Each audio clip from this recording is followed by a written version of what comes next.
Welcome to another episode of the All Tense Podcast. I'm your co-host, Josh West. With me, as always, Clay Harris. And today, Clay, we're continuing our series on the EOS model and taking a deeper dive into each component. And for this episode, we're diving into the data component.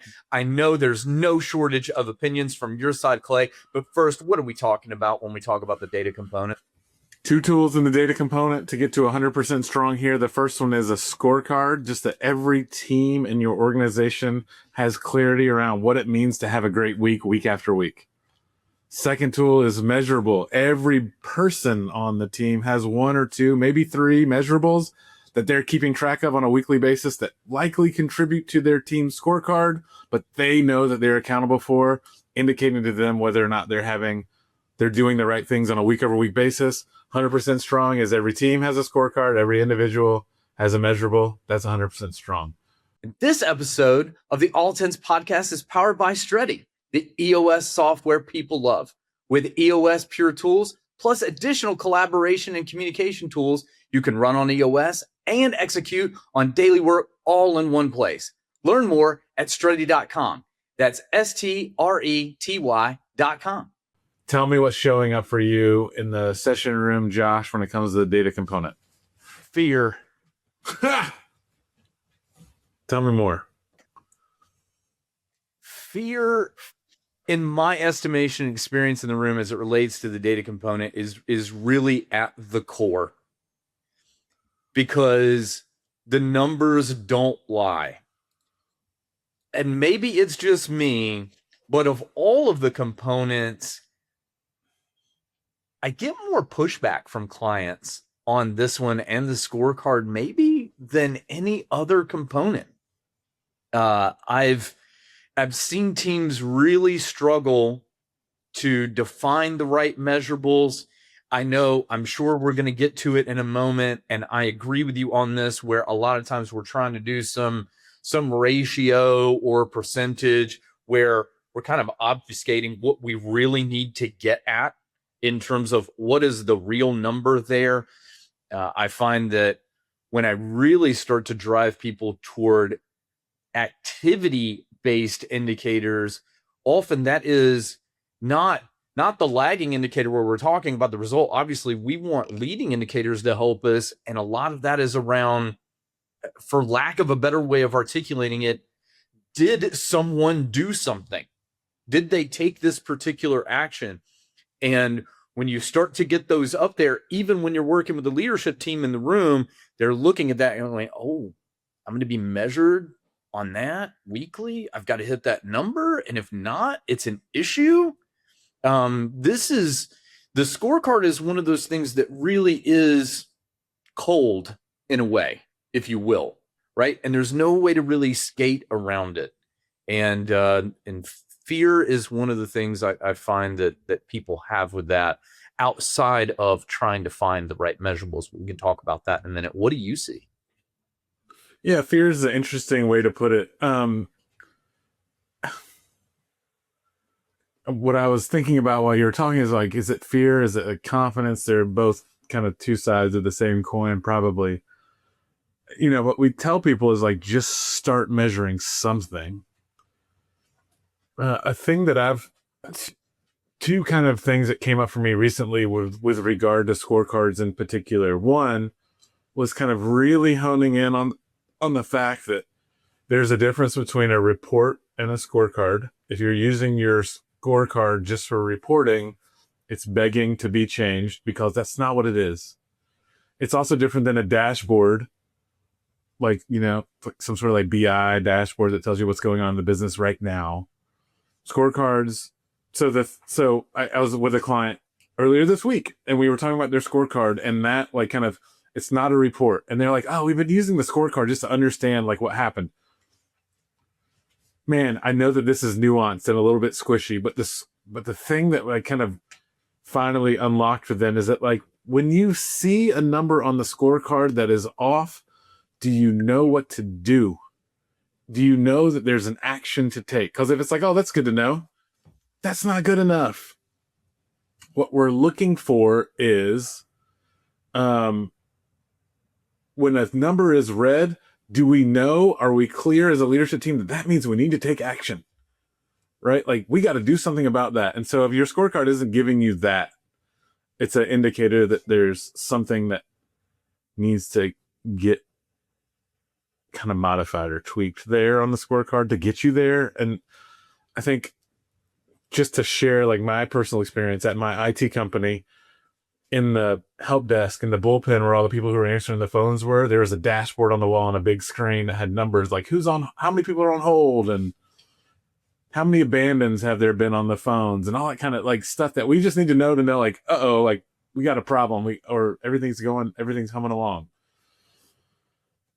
I got monthly reports on things like financial results and all that kind of stuff, but the scorecard was the thing that drove action, that drove, we got to take action here. And sometimes it was because customers were upset or not upset. Sometimes it was because a team member wasn't pulling their weight.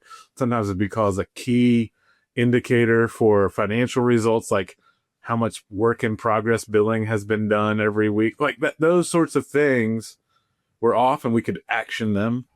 But like knowing, like you aren't putting EBITDA on a scorecard, like you don't know what to do about that. I promise, even if you think you do, you don't. Like yelling at people is not a plan. So like, anyway, I'm rambling, but like, I think that's the thing. Scorecarding is different than reporting. Like if you're just using a scorecard as a report, it's asking for some attention. Yes. And I make it clear to everyone when we start to do that, this is not replacing every other piece of data in your organization right now. Just because we start to talk about numbers, you're still going to have all of those other reports. A scorecard has weekly activity-based leading indicators, and it is used as a prediction tool. And I could also say it's used proactively to correct. It's a prediction tool in that we've worked backwards and we understand the weekly goal of the activities that we need to perform in order to reach those goals. And if we don't, we course correct in real time. A report is full of lagging indicators that tell you how you just did. And by the way, all of your financial statements are reports and are full of lagging indicators that are looking into the past by definition. So in fact, it does not replace any of that. It is a completely different animal altogether. Yeah. And there's a lot of questions that you can ask yourself to really help in determining them. So when I find teams struggling with this, I'll just start to ask them questions like, well, how do you know you won the week? It's Friday afternoon. Everybody's sitting around. Did we have a good week or did we have a bad week? And if you start to describe that qualitatively and how you did, can you find anything in that to quantify? Like what needed to happen in order for you to have that great week? And if they struggle from there, I'd say, let's presume that you just hired me and I show up and say, well, how do I know I'm doing well? As my manager, can you answer that question for me? Can you distill my responsibilities to a number or two that represents a real priority of what I'm driving toward in that seat? And shout out our sponsor, Streti. Inside of Streti, you can see that there are weekly, monthly, and quarterly scorecards. And I'm glad it's there because a lot of times some of that other pushback I get is, Josh, we can't measure that, or that doesn't make sense on a weekly basis. Great. There's still an appropriate place for that. And if you really feel like that is something that would be valuable to measure and you just don't get to statistical significance or whatever it is about your company, your industry that pushes it out to monthly or quarterly, great, do so there. But I caution teams to not completely abandon weekly and just start creating monthly and quarterly scorecards. That's not the real spirit of what we're trying to get to here. We'd rather have 52 opportunities within the year to course correct and make sure that we fix what's not on track. As you pointed out, Clay, when the number's off, do you know what to do about it? Can you get yourself back on track moving toward your goals? Yeah. It's interesting to hear you say that. And If I could ask Stretty to take out monthly and annual or quarterly from the scorecard, I would, because I think it creates a little bit of confusion. I think those are like a little bit more reporting type things. I understand that there's a place for them and people need to know them. Yep. But I really like the Agreed. distinction between like stuff that's monthly and quarterly is reporting. Mm-hmm. What we're looking for in the scorecard is fixing stuff quickly. And I might have used the words know what to do about it. And I want to correct real time. What I want to say is, you know that you need to do something about it. You don't. The scorecard isn't going to tell you the answer, but it's going to tell you like, it's just like in the hospital, you're hooked up to a heart rate monitor and your blood pressure drops. That's really critical to know. We got to take quick action on it. I don't know exactly what the problem is. You need some sort of drug. You need smack in the face. I don't know what the answer is, but I just know we got to address it. That's what I'm looking for in the scorecard is like when that number goes down, all hands on deck. We got to fix it. It's that important. Which is my last thing that I'll say about the scorecard is like, if you have a scorecard with 40 things on it, ineffective, period. Leadership team scorecard should be a handful of numbers. We say 5 to 15. If I held you to it, could you come up with the 5 to 7 most important numbers? What are they that you need to take action on each week if they're below par? Start there. Don't start with 40 and think that you're going to whittle it down. When they get on the list, they gain importance just by being on the list. It's like being nominated. It's not an honor to be nominated. Like, get the most important things on the list first and grow it incrementally over time. Don't think that you can start big and whittle down. I think that would be my last plea for our team, for our listeners, is that if your scorecard has a bunch of stuff on it that you don't really know what it means, or when it's red, you don't really do anything with, nix it. Get rid of it. Start over. Start small. Be really intentional about ever growing the list. That would be like kind of my plea. Do you have any nuggets on the scorecard before we wrap up this episode, Josh? I do, and it sort of balances out what you just said. And Clay, obviously, you and I are both in lockstep on this. Less is more. Really get it dialed in. However, I have seen some teams add a measurable or two that is very specific to them that I would put in the bucket of being a creative scorecard measurable. A lot of times we like to think of, did we have enough leads? How many times did somebody in sales pick up the phone? What are these other things that are happening throughout the major departments of the organization that really drive progress forward? But also, if you've got something that's really specific and particular to your company that you really want to keep an eye on, I've seen the following. Someone had gossip on their scorecard with a goal of 0.